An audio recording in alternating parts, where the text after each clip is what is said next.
Keadilan harus ditegakkan meskipun langit akan runtuh. Yang diduga kuat terjadi kesewenang-wenangan terhadap 6 laskar FPI, dan insya Allah saya yakin beliau akan menugaskan aparat terkait untuk melakukan langkah-langkah pengusutan dan tentu saja penindakan tanpa memandang bulu siapapun yang terlibat di dalam. Apalagi Pak Habib Rizik Syihab itu kan pernah menjadi teman dekatnya Pak Prabowo ya, teman sangat dekat ya, malah pada saat sama-sama beliau berjuang untuk menjadi pada saat Pak Prabowo berjuang untuk jadi calon presiden.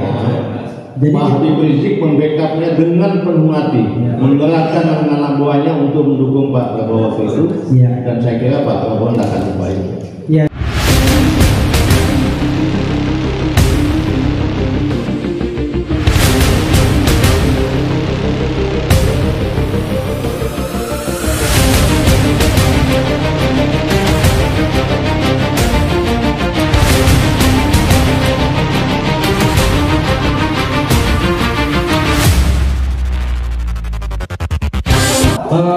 Satu tingkat atau 2 tingkat di atas Pak Prabowo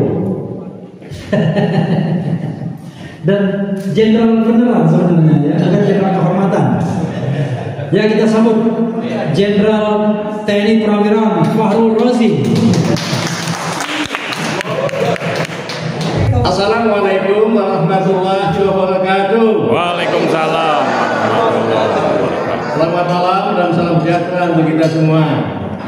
Saya mohon maaf karena tadi ada diskusi lain. Diskusinya cukup penting juga tentang kembali ke Undang-Undang Dasar 45. Bagus. Diskusi agak panjang karena semua diberikan kesempatan untuk ngomong. Tapi pada dasarnya memang semua sepakat bahwa sedikit atau katakanlah banyak kericuan demokrasi yang terjadi, salah satu faktornya adalah karena undang-undang dasarnya sudah roh maupun jiwanya sudah tidak sama lagi dengan Undang-Undang Dasar 45 yang asli. Ya boleh saja lah pasal-pasalnya mungkin ada yang diadakan perubahan, tapi roh dan jiwanya itu tetap roh dan jiwa Pancasila. Kalau yang sekarang kan sudah sangat banyak jauh dari roh Pancasila. Saya senang sekali pada malam ini meskipun terlambat bisa bergabung di tempat ini. Kalau saya lihat judulnya tentang tentu saja tentang 6 laskar Front Pembela Islam,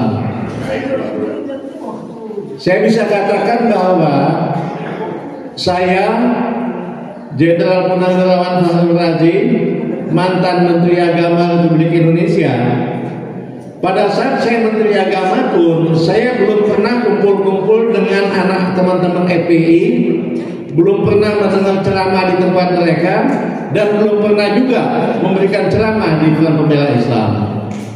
Tetapi kalau berbicara tentang 6 laskar yang diduga kuat dibunuh secara tidak tanpa hak tanpa hak atau dengan melawan hukum atau dalam bahasa yang umum dengan sewenang-wenang, itu pantas dan harus diusut sampai tuntas, dan pelakunya maupun yang melakukan peserta melakukan pembunuhan maupun yang memerintahkannya harus dihukum dengan seberat-beratnya. Tidak boleh didiamkan. Kita negara hukum. Jadi kalau kita atau saya menuntut supaya mereka dituntut dan dihukum dengan seberat-beratnya, bukan karena 6 laskar ini agamanya Islam sama dengan saya, bukan. Seandainya agamanya pun berbeda, kita negara hukum, tidak boleh ada sewenang-wenang melakukan tindak kriminal seperti itu, apalagi namanya membunuh yang diduga dengan sewenang-wenang. Mungkin saja telah diusut-usut ketemu bahwa ada tokoh-tokoh penting di atas yang terlibat dan akan menimbulkan katakanlah kegaduhan. Ingat betul ada gium hukum salah satunya berbunyi bahwa keadilan harus ditegakkan meski langit akan runtuh. Jadi begitu hebatnya itu. Jadi kalau keadilan itu, ya apalagi kalau di mata Tuhan ya, di mata agama apapun pasti menegaskan masalah keadilan. Kita senang bahwa pada saat ini presidennya Pak Prabowo. Mohon maaf kalau saya katakan sangat berbeda dengan sebelumnya. Ya. Ya. Beliau ini sangat peduli dengan kepentingan rakyat. Beliau sudah menyatakan berkali-kali beliau ingin rakyat Indonesia semuanya hidup dengan sejahtera. Tidak ada yang miskin, tidak ada yang mengalami perlakuan sewenang-wenang.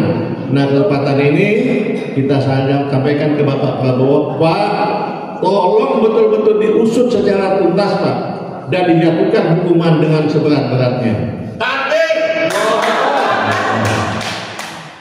Kembali saya garis bawahi, keadilan harus ditegakkan meskipun langit akan runtuh. Assalamualaikum warahmatullahi wabarakatuh. Jadi ini menarik ya, karena kita membutuhkan sebuah pendapat yang legitimate ya kan, terhadap pemerintahan Presiden Prabowo, yang kita pahami bahwa Pak Jenderal Fahrul Razi itu seniornya Pak Prabowo Subianto. Pak Jenderal Fahrul Razi ini kelahiran 26 Juli 1947. Betul nggak Pak? Betul. Tepuk tangan dong buat saya. Kenapa saya hafal? Karena saya baru aja lihat Google. Dan Prabowo Subianto kelahiran 17 Oktober 1951. Ya, nanti standar kalau. Jadi perbedaan usianya kira-kira 4 tahun. Yang lebih senior Pak Sutioso, sekarang 80 tahun beliau. Ya. Saya ada janji juga Pak malam ini dengan Pak Sutioso, tapi soal yang lain lagi yang agak private katanya. Nah, ini menarik Pak ya. Orang di awal kegiatan kita mempertanyakan 3 soal besar. 1, adakah harapan pengungkapan KM50 di masa pemerintahan Presiden Prabowo ini?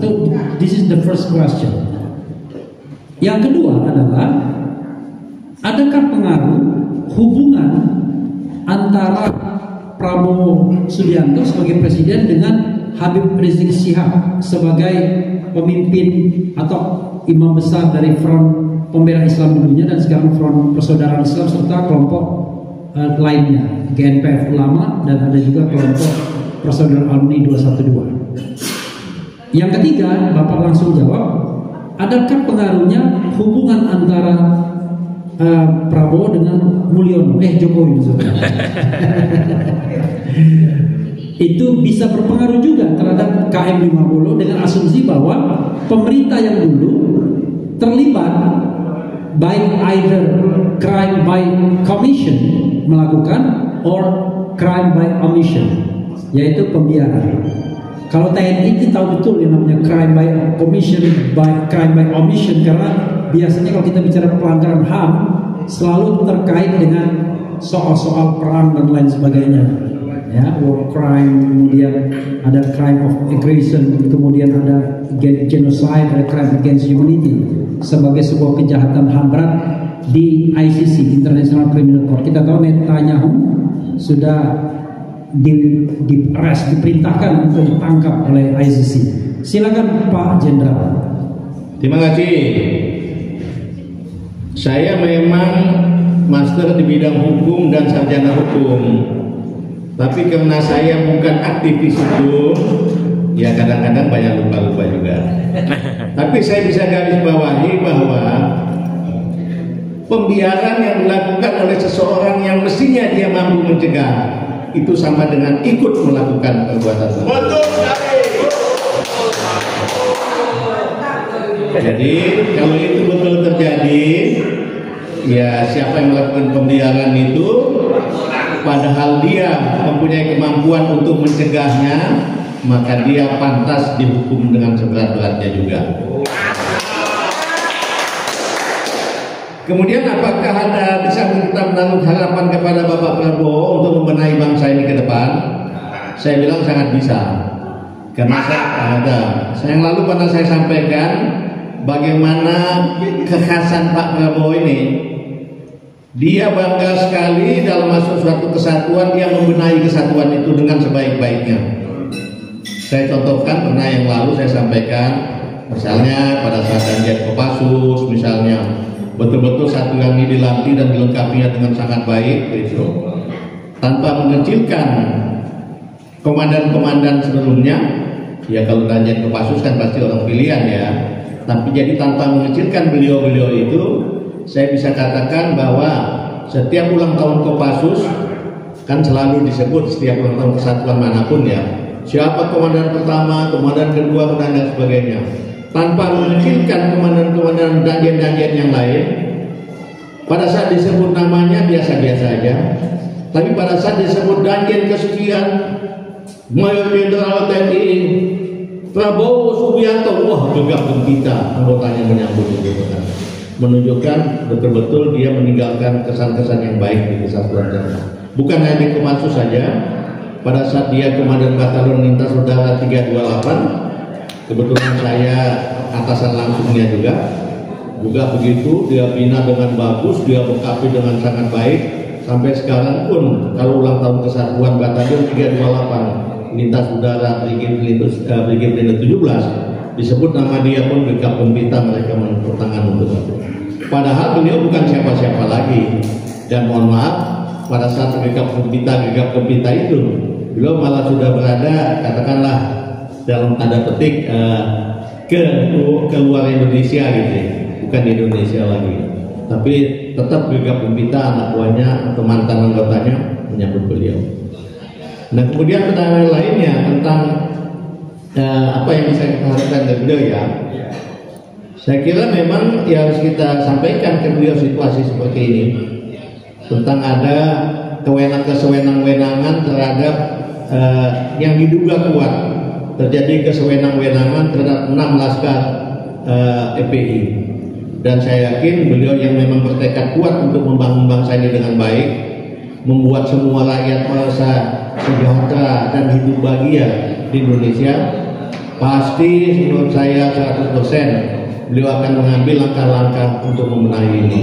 Kita tinggal menyampaikan aja data-datanya, dan beliau saya kira sudah sangat paham, dan insya Allah saya yakin beliau akan menugaskan aparat terkait untuk melakukan langkah-langkah pengusutan dan tentu saja penindakan tanpa memandang bulu siapapun yang terlibat di dalam. Amin.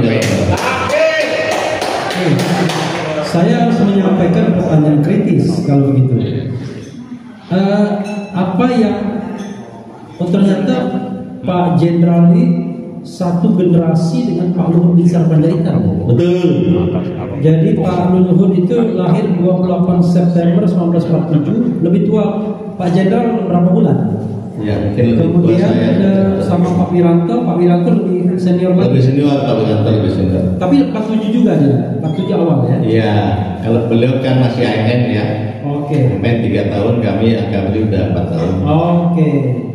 Jadi pertanyaannya adalah yang disampaikan Pak Jenderal itu harapan atau persoalan statement etis seorang senior, atau memang sebuah keyakinan bahwa Pak Prabowo memang pasti akan melakukan proses pengungkapan kasus ini seadil-adilnya, setransparan mungkin. Karena latar belakangnya sederhana, kasus ini kasus yang sangat janggal. Saya sebagai orang hukum cuma geleng-geleng kepala bagaimana hukum ditelanjangi di depan mata. Ini mohon maaf Pak, seperti kita melihat orang mencuri di depan kita tahu dia mencuri, tapi dia dengan santainya mengatakan tidak mencuri, padahal kita melihat dengan mata kepala sendiri. Nah, saking transparannya. Tapi tiba-tiba Pak Jenderal mengatakan Pak Prabowo akan mengungkapkan ini. Silakan. Ya, sebagaimana saya katakan tadi, beliau betul-betul punya tekad untuk menjadi presiden yang sesungguhnya buat bangsa Indonesia ini.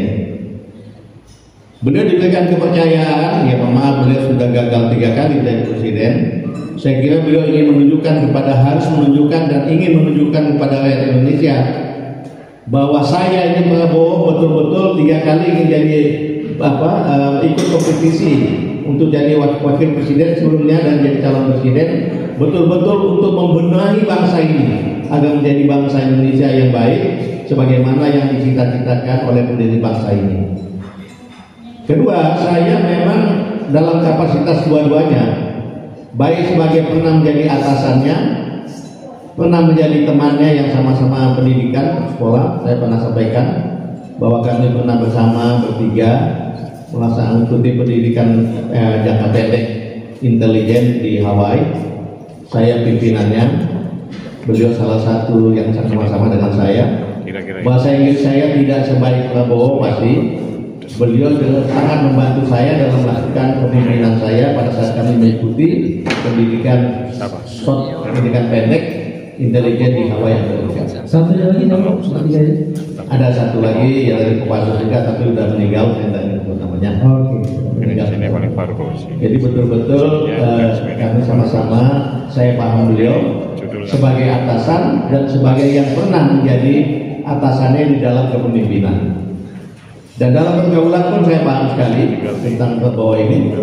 Ya, tiap orang punya melakukan kesalahan, dan kesalahan itu pun pada saat disampaikan ke kami karena cintanya kepada Indonesia, yang dianggap bahwa itu yang dia lakukan betul-betul bisa membuat Indonesia jadi lebih baik meskipun itu salah, dan itu telah dilakukan, diberikan hukuman yang sepantasnya buat dia. Jadi kalau saya yakin sebagai atasan dan sebagai yang pernah menjadi atasannya dalam kepemimpinan di TNI, dia akan melakukan hal yang terbaik untuk membangun bangsa ini ke depan. Itu pernah nggak direct satu batalion atau satu institusi? Kalau sama Pak Jokowi kan memang dia Kopassus ya, Kopassus Pak Luhut ketuanya, dia wakilnya dalam divisi apa gitu, Gultor atau apa nggak bisa lupa. Iya. Nah kalau Pak ini, kalau Pak Jenderal pada saat beliau komandan batalion 38, di atasnya adalah brigade. Batalion ini adalah bawahannya brigade. Saya wakil komandan brigade pada saat itu. Di dalam brigade namanya kepala staf brigade. Bukan komandan brigade, tapi saya kepala staf brigade atau sama dengan wakil komandan brigade. Jadi saya atasan langsung dari batalion 328, yang komandan batalionnya adalah Pak Prabowo Subianto. Waktu itu pangkat Pak Jenderal. Waktu itu saya Letnan Kolonel senior dan beliau juga Letnan Kolonel. Oke, beliau juga Letnan Kolonel. Iya. Sorry maaf, Pak Jenderal jadi wakil Panglima TNI itu tahun berapa sebenarnya? Kenapa ya? Atau jenderal tahun berapa? Biasanya lebih ingat jenderal. Iya. Setelah reformasi Pak ya? 99 ya? 99. Jadi setelah reformasi ya, ada jabatan baru wakil Panglima TNI. Iya. Beliau wakil sebelumnya udah ada. TNI Pak Widodo. Oke. Iya. Wakil Panglima TNI Pak Widodo sebelumnya. Soalnya di jabatan kadang-kadang kadang enggak. Iya. Iya. Kemudian ya dengan pertimbangan tertentu hilang. Tapi kemudian waktu saya Menteri Agama, Pak Jokowi sempat mengadakan lagi jabatan itu. Saya tahu sekali karena pada saat mengumumkannya itu saya dari situ. Oke. Dan itu buat Pak Andi ada waktu itu. Nggak tahu, tapi kemudian ya mungkin politik berkata lain mungkin ya nggak jadi diisi. Iya, soalnya memang menampung menjadi bintang 4 ini kadang-kadang slotnya kan sedikit. Kalau di Polri sebenarnya cuma satu aja slot bintang 4, tapi tiba-tiba ada kabin bintang 4. Pak Farul Rozi, apapun yang Bapak komentarkan ya, agak berbeda dengan apa yang terjadi atau yang menjadi diskusi kita sepanjang hari. Tidak banyak orang yang merasa optimis terhadap Pak Prabowo mampu atau mau punya political will untuk mengangkat kasus ini kembali. Tetapi nanti kita akan buktikan ya. Yang jelas sampai saat ini memang belum ada statement apapun dari Pak Prabowo, dari Istana, dari Gerindra soal kasus KM50 ini, kecuali statement dari Habib Rizik sendiri yang selalu mengulang-ulang, pokoknya mengejar sampai kapanpun siapapun yang terlibat dalam KM50, baik pelakunya, yang menyuruh lakukan dan lain-lainnya. Mudah-mudahan ya, mudah-mudahan dengan kegiatan ini saya senang ya, Pak Farul Rozi, Pak Jenderal punya perspektif yang agak berbeda. Optimis. Apalagi Pak Habib Rizik Syihab itu kan pernah menjadi teman dekatnya Pak Prabowo ya. Teman sangat dekat ya, malah pada saat sama-sama beliau berjuang untuk menjadi pada saat Pak Prabowo berjuang untuk jadi calon presiden. Jadi, Pak Habib Rizik membackupnya dengan penuh hati, menggerakkan anak-anak buahnya untuk mendukung Pak Prabowo itu. Dan saya kira Pak Prabowo tidak akan lupa itu. Ya, jadi saudara sekalian, memang dari Mekah ya, Al-Mukarramah pada waktu itu memang ada perintah Habib Rizik untuk mendukung Pak Prabowo di Pilpres 2019. Karena itu mati-matian. Dan ini Pak, sebagian besar mereka yang datang di sini adalah orang yang juga mendukung Pak Prabowo baik 2014 maupun 2019. Tetapi seperti Pak Jenderal juga 2024, mereka ini rata-rata pendukung Anies Baswedan. Ya. Jadi why kita tidak akan jawab lebih lanjut, ya kan? Apakah karena Prabowo yang berubah, ataukah ada barang yang lebih baik? Kalau kata Bahlil kan barang itu lebih baik misalnya, kita tidak tahu. Tetapi intinya adalah bahwa people change, ya kan? Dan waktu juga tidak bisa sama seperti dahulu, ya kan?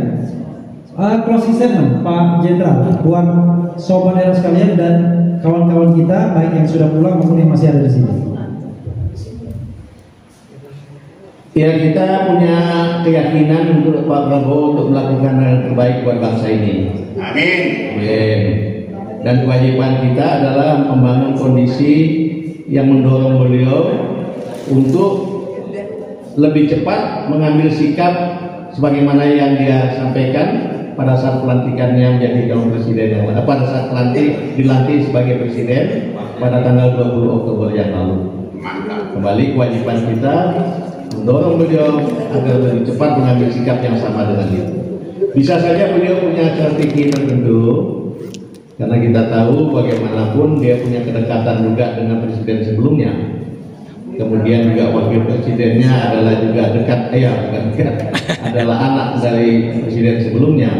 Mungkin beliau punya strategi tertentu, tapi harapan kita juga waktu itu jangan terlalu lama. Lebih cepat, lebih baik sebelum bangsa ini akan semakin susah. Itu harapan kita pada Pak Prabowo. Tapi kami semua yakin Bapak mampu dan akan melaksanakan tugas Bapak selaku Presiden Republik Indonesia dengan sebaik-baiknya, memihak kepada rakyat bagi sesuai dengan tujuan kemerdekaan yang dirumuskan oleh pendiri Republik ini. Salah satunya yaitu betul sesuai dengan sila-sila Pancasila. Jangan sampai ada hal-hal yang melanggar keadilan buat bangsa ini.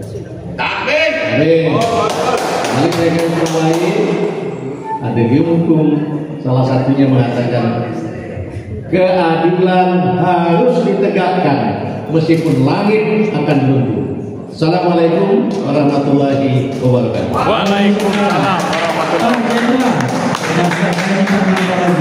Di sini ada teman-teman ya. Kan sayang kalau tidak digunakan kesempatan ini eksklusif untuk bertanya. Ada nggak yang mau bertanya? Tanya. Bertanya, menggugat. Oke, Pak Agus Yunanto, silakan ke depan. Bukan pertanyaan, tapi memohon bantuan Pak Jenderal. Karena Pak Jenderal saya ingin punya akses. Kita masih punya upaya di samping internal di kita, di teman-teman Pak Prabowo saja, upaya melaporkan kejadian ini kepada PBB di Jenewa. Dulu tahun 2020 kalau nggak salah, salah seorang teman saya di Zurich melaporkan kasus ini ke PBB dan ditanggapi. Cuma ketika surat balasan itu dikirimkan ke Indonesia, it never came up to now. Jadi mohon bantuan Jenderal, bagaimana caranya upaya kita membuat surat resmi dan efektif Jenderal kepada PBB, seperti halnya ICC memutuskan untuk Netanyahu seperti itu, similar seperti itu, tapi bukan ICC, but you know, gitu barangkali UN. Terima kasih Pak Jenderal. Terima kasih. Ya, Agus Yunanto, Pak Jenderal, beliau ini adalah salah satu tim Anies juga. divisi luar negeri, entah apa gitu. Macam itulah. Oke, terima kasih Pak Agus Yunanto. Silakan Pak DHL. Nah, kan kalau dipancingin kan mau semua itu. Dasar kalian kutu kupret semua. Assalamualaikum warahmatullahi wabarakatuh. Waalaikumsalam. Pak Jenderal, saya salut kepada Jenderal yang masih mau tetap bersuara untuk kita sampai ikut moto dari Adegium Hukum pihak Justisia kuat kulun tegakkan keadilan walaupun orang itu runtuh, walaupun kita mati, kan gitu, amar ma'ruf nahi munkar. Nah, permasalahan ini sedang berjalan. Imam kami atau umat Lina Sarah menginginkan agar Prabowo mendorong yang istilah tadi siang tinggal memerintahkan Jaksa Agung atau Kapolri mengusut kembali, sehingga kita juga punya waktu, artinya bukan menite, tapi itu memang hak warga negara Indonesia, setiap masyarakat yang menginginkan keadilan itu ditegakkan, bahwa permintaan umumnya bangsa ini adalah perintahkan untuk mungkin ini kembali. Nah, pertanyaan saya adalah apabila tidak batas waktu tertentu, ada yang minta 100 hari, ada yang minta 200 hari, ada yang 1 tahun, entah berapa batasnya nanti, alhasil kita bertolak belakang kembali karena ternyata nggak mau. Apakah kami ini semua akan ditangkap lagi seperti zaman Jokowi itu? Nah, apa pandangan Jenderal? Apakah berulah karena pengaruh Jokowi ataupun memang etos dari beliau sendiri? Kira-kira apa pendapat Jenderal? Itu yang kami tanyakan. Intinya adalah ya bagaimana kalau Prabowo tidak melakukan proses pengungkapan kasus ini sampai batas waktu yang kita pikirkan rasional. Sudah 4 tahun misalnya, enggak juga. Ibu-ibu, mumpung ada Pak Jenderal, Bu Yulia silakan, Dr. Julia. Assalamualaikum warahmatullahi wabarakatuh. Waalaikumsalam. Pak Jenderal Fauzi yang saya hormati, yang kami hormati semua. Tadi sudah dikatakan oleh Bapak bagaimana sebetulnya apa Pak Prabowo secara pribadi meskipun bisa kita harapkan banyak. Tapi seperti yang dikatakan oleh Pak Refli Harun juga, beliau dalam keadaan dilematis. Sekarang sebagai rakyat saya berhak untuk bicara dengan menggunakan nama ya Pak ya, bahwa tadi dikatakan semua orang tahu bahwa Habib Rizik mengatakan kabinet ini sorry tadi bukan kata saya, ada anyirnya katanya sorry anyir bawa anyir. Dan dengan memohon maaf kepada yang mungkin terkait karena dikatakan Pak Habib Rizik itu mengatakan bahwa dalam apa yang dari Pak Fadilah kata-kata mengungkap kondisi yang dia tahu bahwa dalam hal ini Pak Dudung, Jenderal Dudung, saya sebut nama mohon maaf, Jenderal Dudung, Jenderal BG, dia kan bahwa BIN yang Pangdam pada saat itu menjadi salah satu yang terlibat. Dan bukan saja Habib Rizik, saya juga percaya itu ya, walaupun saya tahu bahwa saya tahu Pak BG, ya suami saya pasien saya, pokoknya suami saya tahu itu lengkap kami tahu. Jadi kami juga nggak ada niat jelek, cuman itu fakta. Kita ngomongin fakta nih Pak. Kita secara realistis kita tahu bahwa bagaimana tidak mudahnya posisi Pak Prabowo yang walaupun niatnya baik. Dan saya yakin bahwa Jenderal Dudung dan Jenderal BG itu adalah titipan Pak Jokowi, Presiden kita, yang dikatakan oleh Pak Habib Rizik, Ustaz oleh Habib Rizik. Justru mohon maaf nih Bapak ya, saya bicara sama Bapak nggak apa ya, saya curhat nih kepada Bapak ya Pak ya. Saya menghormati posisi Bapak juga sebagai Jenderal, tapi biarkan saya rakyat mencurhat Bapak tidak mau berkomentar juga tidak apa-apa. Ya Pak ya, saya hanya ingin menyampaikan bagaimana tidak mudahnya kondisi kita untuk memperjuangkan KM 50 karena ada titipan Pak Jokowi yang dianggap oleh Pak Habib Rizik. Pak Jokowi adalah otaknya ya katanya. Karena tapi saya pernah dengar memang hajar saja, kejar saja. Kalau perlu ada aturan didor aja. Jadi kita terkaget-kaget kok presiden ngomong begitu gitu ya. Jadi kalau misalnya Habib Rizik bilang mengatakan bahwa ini nggak mungkin nggak diketahui oleh presiden, dan presiden mungkin pada saat mengadakan jumpa pers juga mengatakan bahwa enggak, polisi sudah benar, padahal udah jelas-jelas itu ada pelanggaran HAM berat. Saya kebetulan dokter ya Pak ya, bahwa itu udah jelas pelanggaran HAM berat gitu. Apalagi awam aja tahu semuanya. Nah, jadi ada beberapa hal yang memang Pak Presiden di sini berperan penting. Dan tadi dikatakan oleh Pak Jenderal Sunarko, kalau misalnya tinggal aja Pak Prabowo bilang buka atau selesaikan, itu akan bisa selesai dengan mudah. Nah, tetapi misalnya contohnya Malaysia ya Pak ya, Malaysia Mahathir itu berani ya, Mahathir karena beliau ini utangnya bukan kesalahan negara, kita tangkap lalu kita nggak mau bayar utang. Itu memang presidennya langsung ya. Nah, saya tidak tahu posisi Pak Prabowo seberapa jauh dalam kondisi yang berat seperti ini. Nah, karena saya melihat ada niat baik di Pak Prabowo, sebetulnya saya ingin membantu Pak Prabowo. Ada beberapa alternatif Bapak. Ya, saya yakin betapa sakitnya keluarga dan Pak Habib Rizik dengan kematian secara biadab itu. Jadi mereka ingin menegakkan menegakkan keadilan sampai kapanpun katanya begitu. Hanya saya juga realistis mengatakan bahwa kondisinya berat sekali karena semua diselesaikan secara politik oleh mereka, sehingga kita kesana nggak nembus ke sini, nggak nembus ke situ, tapi kita tetap berjuang. Kita bilang begitu karena kondisinya sudah sangat berat. Cuma kalau kita beramar ma'ruf nahi munkar ya nggak bisa, katakan benar, kalau benar salah, harus salah. Jadi walaupun keadaannya berat seperti itu, namun kita tetap berusaha terus. Hanya bagaimana ada salah satu alternatif ya, nggak enak didengarnya sama Pak Habib, saya dekat dengan keluarga Habib Rizik, saya cukup dekat bahwa Pak Habib akan terus mengejar. Keluarga juga berharap begitu. Saya tadi bicara sama Pak Refli Harun, gimana secara ada di kita tuh islah perdamaian dengan vidya atau tidak dengan vidya. Beliau mengatakan dari sudut pada pelanggaran HAM berat itu harus ada pengakuan dari kalau kita mau damai pun, kita maafkan pun, harus ada pengakuan bahwa memang mereka melakukan kesalahan. Sementara kan tidak mau mengakui mungkin kemungkinan besar. Dan keluarga Habib Rizik pun mengharapkan kita mau maafin kalau yang aku. Jadi terjadilah sesuatu hal yang sangat sulit untuk dipertemukan.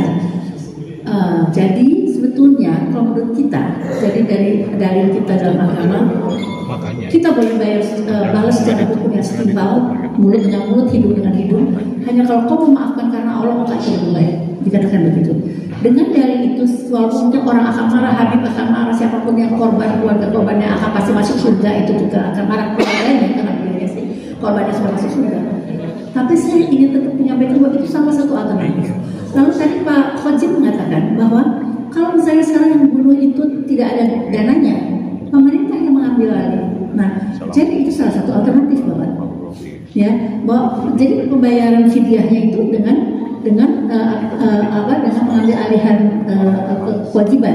Hanya sekarang yang beliau mengatakan kalau mereka nggak mau, sementara tuntutan harus mengakui ada pelanggaran HAM berat, sementara ini nggak mau mengakui HAM berat, saya lemparkan ke Bapak bagaimana solusi yang sebaiknya kayak gitu Bapak. Terima kasih. Assalamualaikum. Ya, terima buat Dr. Julia. Jadi kalau kita misalnya sedang unggul main sepak bola dan kita membutuhkan mengulur-ulur waktu, saya akan mainkan Dr. Julia. Jadi dia keeping the ball-nya itu luar biasa ya. Ada lagi yang mau tanya? Nggak ada satu, nggak ada dua, nggak ada tiga. Oke, saya agak ringkas sedikit Pak, karena saya khawatir Pak Jenderal tidak mencatat secara baik pertanyaannya. Jadi pertanyaan yang pertama itu adalah ada upaya ke PBB. Bagaimana pendapat Pak Jenderal? Bahkan Pak Jenderal diminta suruh membantu. Ya. Kemudian yang kedua, bagaimana kalau tidak ada tindakan untuk mengungkapkan dari Pak Prabowo dalam waktu yang rasional? Mungkin 3 tahun ke depan, 2 tahun ke depan, ternyata tak ada tanda-tanda itu kata orang Malaysia, kan? Kemudian yang ketiga adalah bagaimana ada pesimisme ini kabinet kata Habib Rizik masih bau anjir. orang-orang yang terlibat dalam KM 50 itu masih ada di kabinet sekarang tanpa harus menyebut nama siapa. Dalam imajinasi publik si Ono, si ini dan lain sebagainya. Nah yang terakhir, yang keempat, bagaimana kalau islah? Nah cuma ketika dia ngomong sama saya bilang, Pak, dalam HAM itu kalau kita mau islah boleh, tapi yang namanya forgive boleh but not forget. Karena itu harus telling the truth. Itulah yang namanya rekonsiliasi, itu pengungkapan kebenaran, dimaafkan, baru kemudian kompensasi. Tapi mekanisme itu seharusnya sudah ada di dalam yang namanya Komisi Kebenaran dan Rekonsiliasi yang unfortunately dibatalkan oleh MK tahun 2006 akhir. Silakan Pak Jenderal jawab 4 persoalan ini. Terima kasih. Kalau mengajukan ke PBB, katakanlah ini sudah diusahakan di dalam ini, sama sekali tidak ada langkah-langkah untuk mengambil tindakan hukum. Mengajukan ke PBB saya kira itu hak setiap orang. Dan PBB itu tidak menerima pengajuan harus diadukan secara resmi oleh negara yang bersangkutan. Tidak mungkin dong. Oleh kebanyakan kejahatan negara kok, mana mungkin negara mengadukan ke PBB. Jadi biasanya mengadukan itu organisasi tertentu atau kelompok-kelompok mereka sendiri yang merasa dirugikan. Dan pasti nanti kalau memang itu dipandang worth, pasti mereka ngirim tim. Dan menurut saya kalau memang situasinya seperti itu, saya tidak menganjurkan, tapi dia juga tidak melarang. Menurut saya hak setiap orang untuk melakukan itu. Kita biasa berkali-kali tugas-tugas operasi. Kadang-kadang musuh yang kita kenal sudah sempat membunuh banyak orang. Pada saat kita tangkap, kita koordinasi, ini perlu dibunuh, kayaknya buat apa sih dibunuh gitu ya. Nah kadang-kadang nggak masuk akal kita tentang 6 laskar ini. Kesalahannya apa sih pakai dibunuh gitu? Jadi seperti orang ketakutan gitu. Itu ciri-ciri manusia yang tidak punya akal sehat dan rasa takut yang berlebihan. Jadi kalau menurut saya ini pantas betul memang untuk kita minta diusut tuntas. Kita tahu juga, kita katakan diri kita aja ya. Ada teman melakukan kesalahan, kita mau mengungkap gak enak ya, tunggu aja orang lain yang menyampaikan, baru kita kasih kesempatan untuk dilakukan pemeriksaan. Menurut saya ya kira-kira Pak Prabowo mungkin seperti itu. Menurut saya kira-kira ya. Ada temannya, katakanlah temannya terlibat dalam ini, aku yang nyodorkan kurang enak kira-kira itulah. Tunggu aja mereka yang merasa dirugikan menuntut. Nah menurut saya oleh sebab itu yang merasa dirugikan jangan sampai bosan-bosan melakukan penuntutan menurut saya ya. Menurut saya jangan begitu. Nanti kan mungkin akhirnya di ujungnya beliau mengatakan, saya silakan aja kalau cara hukum, saya nggak akan ikut-ikut. Menurut hukum, menurut konstitusi juga itu di luar kewenangan presiden. Presiden nanti pada amnesti, abolisi dan lain sebagainya itu bukan ikut campur masalah hukum. Dan kita dorong aja Pak Prabowo untuk melakukan langkah-langkah seperti itu. Nah tadi yang tentang masalah kok pejabat-pejabat itu masih ada juga di dalam pemerintahan. Ya kita kembali, beliau katakanlah kita duga gitu ya punya hutang budi dengan sesuatu dengan kelompok tertentu mungkin sebelumnya atau dengan pejabat sebelumnya, mungkin sampai dalam batas-batas tertentu dia kasih toleransi, mungkin bisa saja seperti itu. Kita kan nggak tahu apa yang ada dalam hati beliau, tapi memang kita minta Pak toleransinya lama-lama Pak segera aja diambil langkah-langkah yang tegas karena Bapak ya. Kita semua ada yang pemilih beliau, ada yang bukan pemilih. Tapi kalau beliau sudah jadi presiden, pasti kan kami semua akan mendukung Bapak. Oleh sebab itu Bapak jangan ragu untuk melakukan langkah-langkah. Itu yang kita dorong kepada beliau ya. Itu yang bolak-balik kita diskusikan di sini.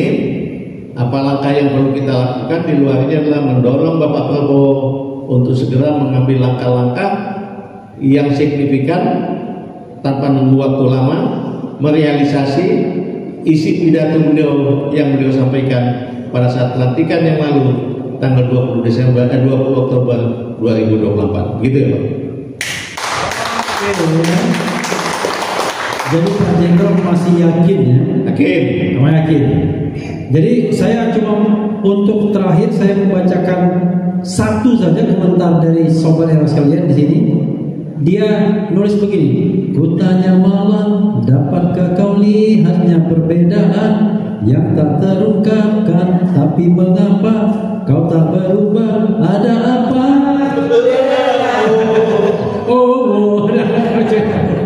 Jadi itu saja Pak komentarnya. Baik, terima kasih. Ya, saudara sekalian, lagu dari Peter Pan itu ya, apa judulnya ya?